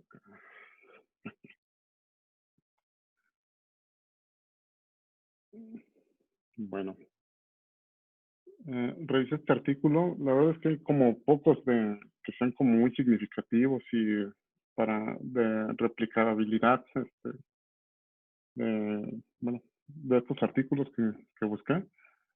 Pero bueno, esto se llama osteogénesis imperfecta, tratamiento y resultado de una serie de casos. Fue de Escribano Rey, una clínica de San Miguel en España, y nos habla, pues igual, es una breve introducción, y que en 1959 Sophie Limilla hace una técnica de estabilizar el hueso y corregir la deformidad mediante osteotomías sucesivas y el enclavado endomedular. Bueno, esto es para adaptar el implante al hueso y reducir la tasa de intervenciones. Fue un estudio retrospectivo donde vieron los pacientes desde 1980 hasta el 2007, un promedio de seguimiento de 17 años, y se excluyeron aquellos pacientes que tenían un seguimiento menor de 5 años. Su muestra fue de 10 pacientes con una edad media en el momento de la primera consulta de 12 años. 9 fueron diagnosticados durante el primer año de vida y uno fue en la cuarta década de la vida. De estos pacientes, tuvieron un registro de 149 fracturas, 98 en las extremidades inferiores y 40 en las superiores, 11 en el esqueleto axial. Y bueno, nos hablan, sobre todo se basan en esa técnica de Sofiel y Millar, y nos dicen que tuvieron reintervenciones por migración de los clavos, osteosíntesis con placas, osteotomías simples de corrección. Dentro de sus resultados, obtuvieron que la mayoría de las fracturas fueron en fémur y fueron con esta técnica de Sofiel, 15 de sus cirugías, y también en tibia. Y posteriormente ya fueron intervenidas con osteosíntesis, con otras osteotomías, revisiones por migración y artrodesis de las articulaciones. Dentro de sus resultados, 4 pacientes fueron sometidos a tratamiento con uso de glifosfonatos con alendronato durante un periodo de 3 años. 2 de ellos se asoció con calcitonina durante 2 a 3 años y todos los pacientes recibieron ese tratamiento en la adolescencia y en la edad adulta. Y se trataban de pacientes que tenían formas leves de la enfermedad. 7 pacientes tuvieron un total de 83 intervenciones. 75 fueron en extremidades inferiores con esa técnica de Sofiel Millar. Y en 37 ocasiones utilizaron, bueno, de las 33 ocasiones que utilizaron este procedimiento, 33 fueron con clavos endomedulares rígidos y 4 con extensibles. 11 tuvieron reducción abierta y osteosíntesis con placa y tornillos. En 7 ocasiones fue necesaria la realización de osteotomías correctoras de deformidades y en 6 tuvieron que retirar el material de osteosíntesis. Se realizaron 3 intervenciones quirúrgicas de revisión por migración de los clavos endomedulares. 2 pacientes tuvieron escoliosis y se trataron con artrodesis posterolateral e instrumentación híbrida posterior. Y pues ya nos hablan de sus complicaciones, que fueron la migración de los clavos endomedulares, 17 refracturas, 13 tras intervención de Sofiel Millar, 3 tras una elongación y una después de una retirada de material, y que 5 pacientes tuvieron pseudoartrosis. Entonces, y el objetivo del tratamiento en estos pacientes es proporcionar la capacidad funcional aceptable a largo plazo, la bipedestación y permitir una marcha autónoma. Las tasas de refractura fueron del 22% y la de migración del material de un 44%. Fue un nivel de evidencia 4, entonces no, por falta de pacientes también. Y la principal causa de la técnica de Sofiel y Millar es la migración de los clavos endomedulares. Bueno, sobre este artículo, pues no sé, me queda mucha duda entre cuántas intervenciones tenemos que hacer en un paciente y hasta cuándo tenemos que darle un seguimiento a ellos. O sea, se me hicieron mucho que tuvieran entre 7 pacientes, 83 intervenciones. No sé hasta cuándo darlos de alta. Y bueno, sobre todo que en ellos utilizaron clavos rígidos, que yo creo que esto ocasionó que tuvieran más intervenciones y la alta tasa de refracturas.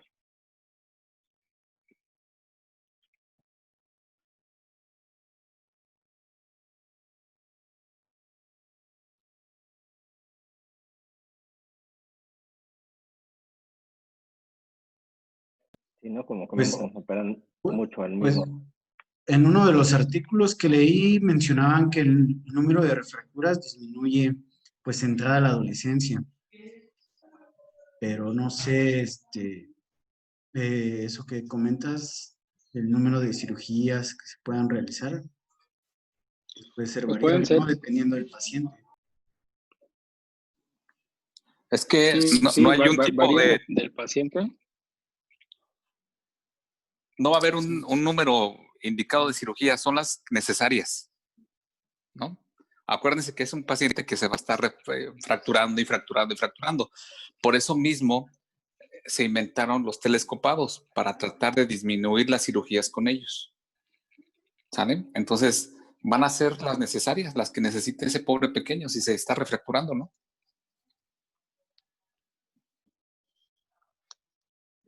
¿Y alguna vez se toma la decisión de ya no operar? O sea, ustedes que vean así pacientes que digan, pues hasta aquí ya lo operamos. Hasta ahí ya no. Ok. Hay niños, o bueno, hay jóvenes que nunca se trataron cuando eran niños, ¿no? Entonces ya llegan adolescentes, jóvenes de 17, 18 años, con deformidades angulares muy, muy, muy, muy severas. Y acá ya pones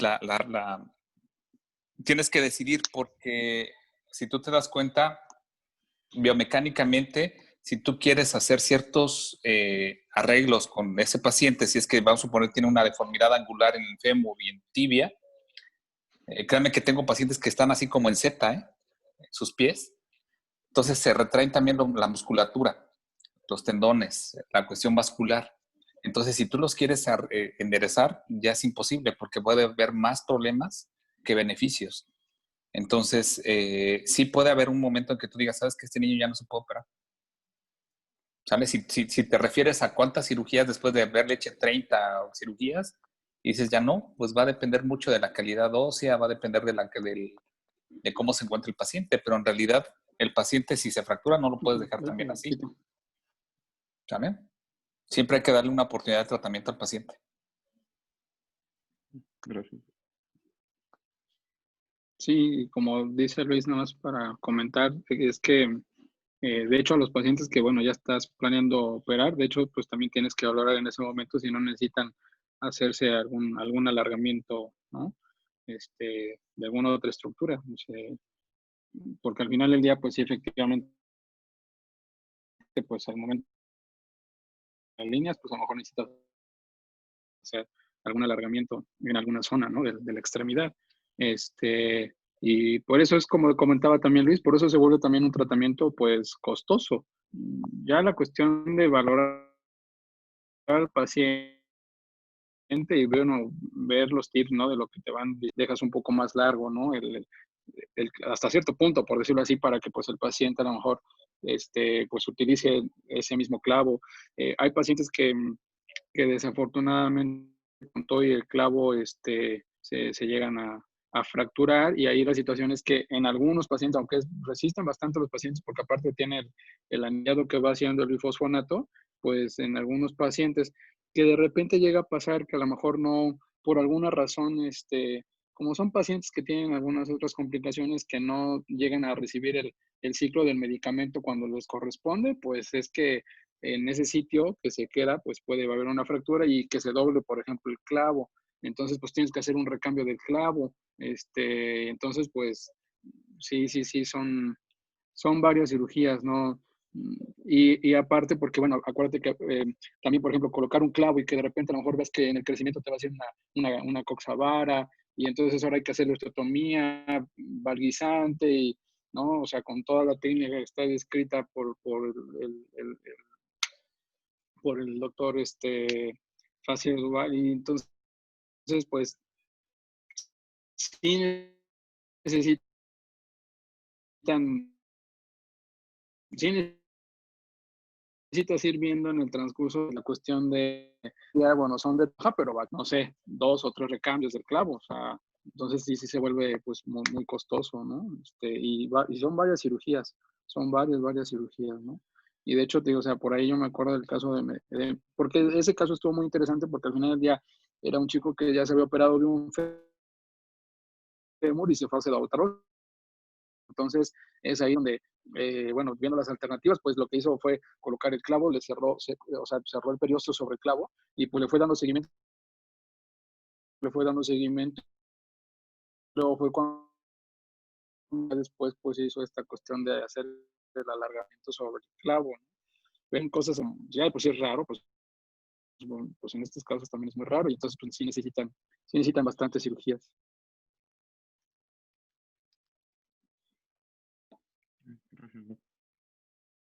Bien, gracias. Luis de Santiago.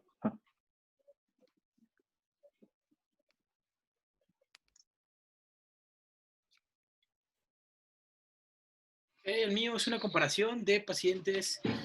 Bueno, el autor es Mohamed El-Sobki. Está publicado en el Journal of Pediatric Orthopedic en el 2006.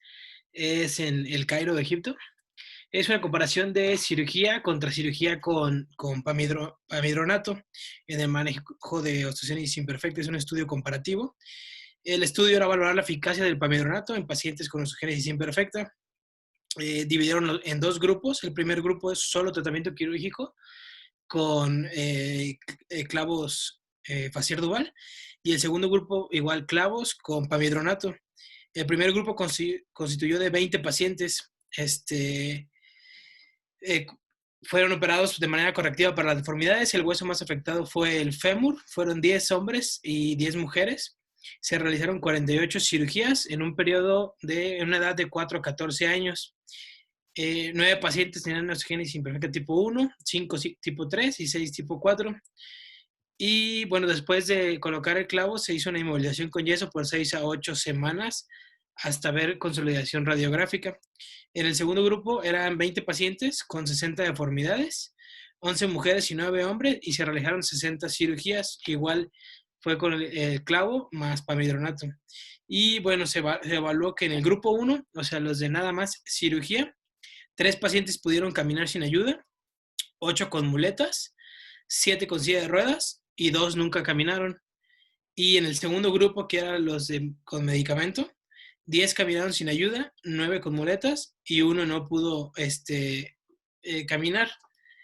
También en el grupo 1, la tasa de revisión fue mucho más alta que el grupo sin medicamento, fue 45 contra 30%. Entonces concluyen que siempre hay que hacerse coadyuvante del pamidronato, bueno, en este caso, en este grupo, sí lo recomiendan, y los únicos efectos adversos que encontraron fueron fiebre, vómito, dolor, y que se quitaron con medicamento sintomático. Y hay un mayor beneficio si el tratamiento quirúrgico se combina con un tratamiento con pamidronato.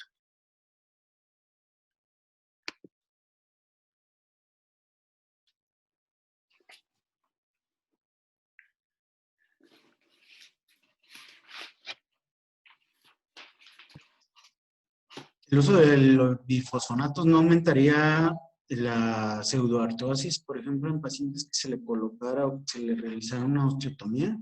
Sería mejor, no sé, ocupar el denosumab en el momento del tratamiento quirúrgico.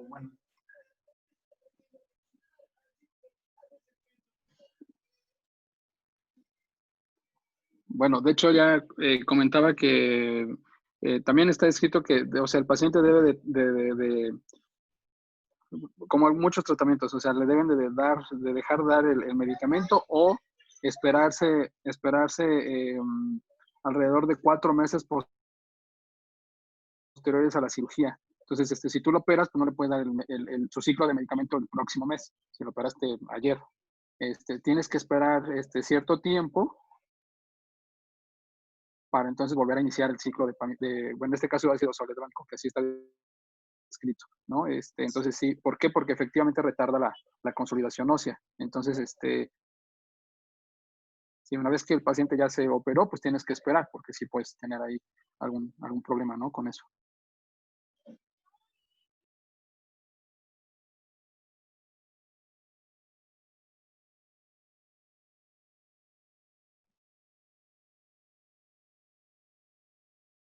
Bien, gracias. Creo que son todos, ¿no? Los que están. ¿Tienes algún otro comentario, Luis, Espíndola? O ustedes preguntan. Llénenlos de Yo nada más preguntas. quiero hacer un último comentario que para que no se les olvide, siempre que tengan un parámetro para diagnosticar o sospechar, más que nada sospechar una osteogénesis imperfecta, son las fracturas o múltiples fracturas. Entonces, un diagnóstico diferencial es el maltrato infantil. ¿Sale? Eso no se les vaya a pasar, porque sí llegan casos de niños pateados, golpeados por los papás, y muchos piensan que es osteogénesis imperfecta y no, y es un maltrato infantil. No se les vaya a olvidar. ¿Sale?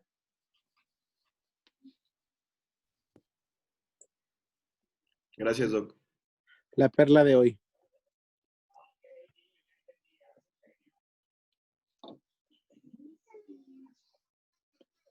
No, pues yo creo que estuvo bastante bien Estuvo bastante bien todo acá. Creo que no sé si hay algún otro comentario o algo. No, creo que en general bien, completo todo, ¿no? Bueno, Yo nada pues si más no hay tengo más, una última duda, doctores. Por ejemplo, en la cuestión de la pseudoartrosis en estos niños, estaba leyendo que el uso de autoinjerto tomado de la cresta ilíaca es adecuado para colocarle a los niños. Pero, por ejemplo, ahí se vuelve a recolocar un clavo de Fassier-Duval y se pone el injerto de cresta y tiene que ser, porque habitualmente leí que era del autoinjerto, o sea, o podemos pedir, no sé, algún otro tipo de injerto o ahí cómo funciona en este tipo de niños.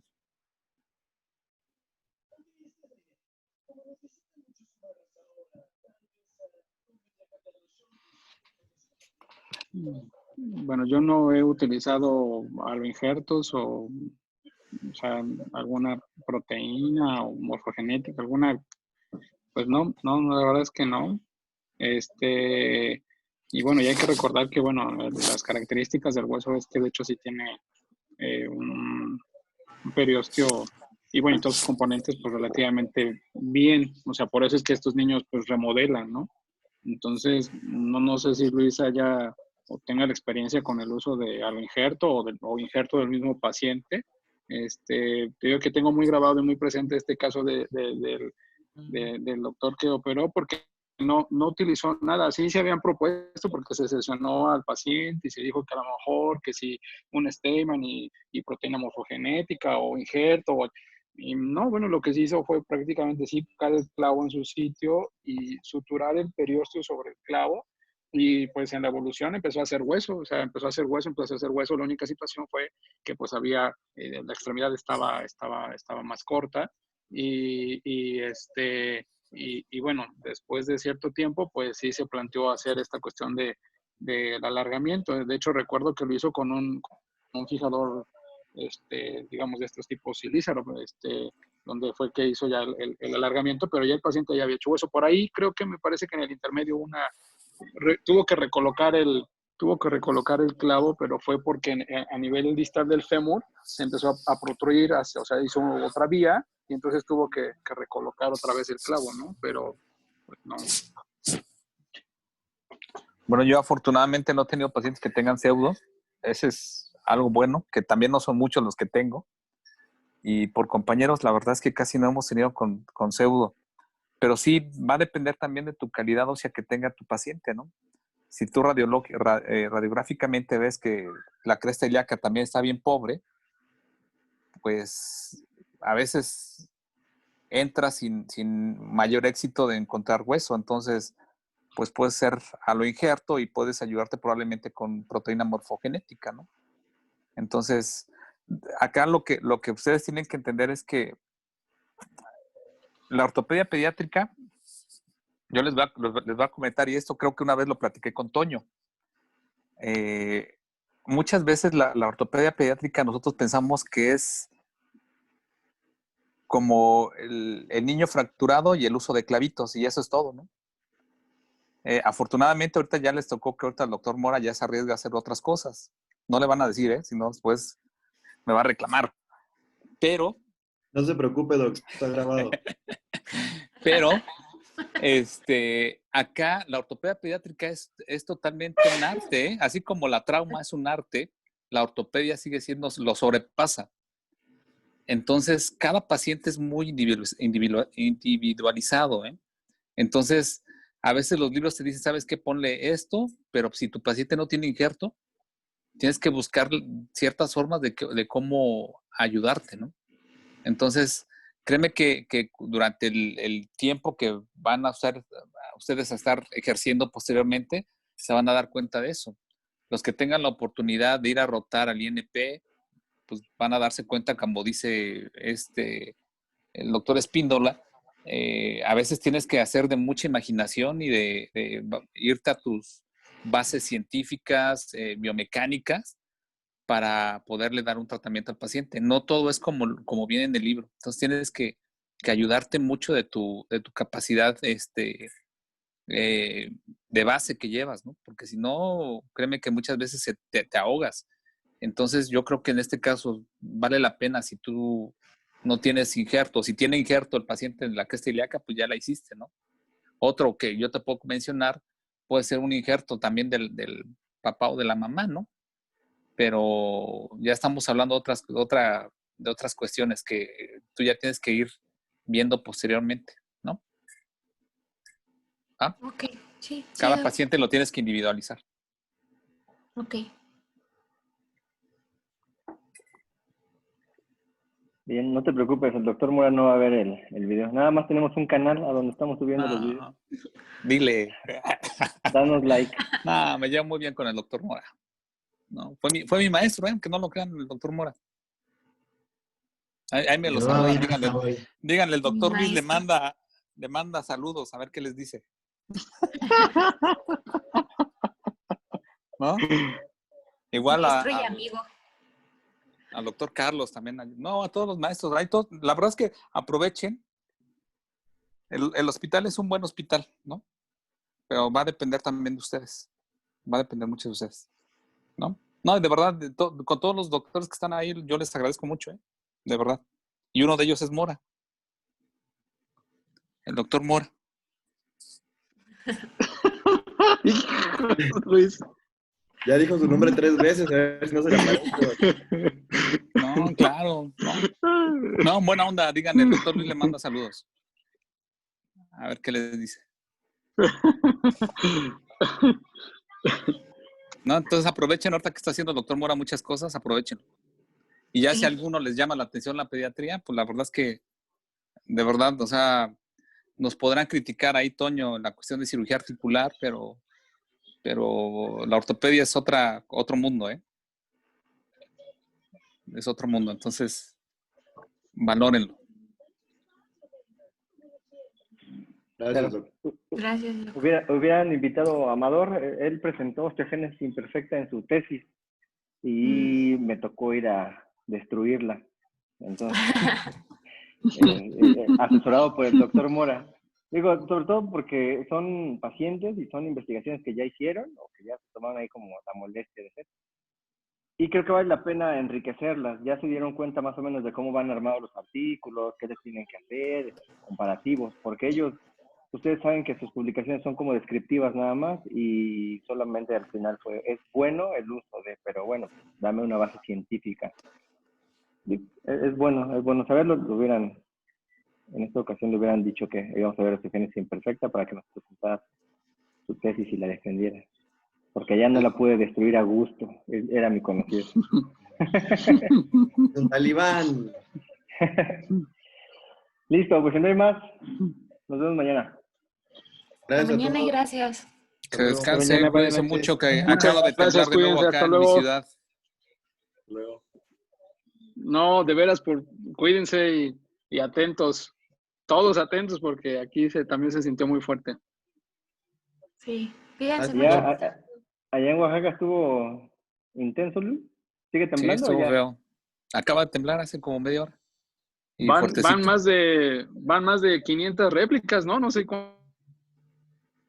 No, pero este último sí estuvo fuerte.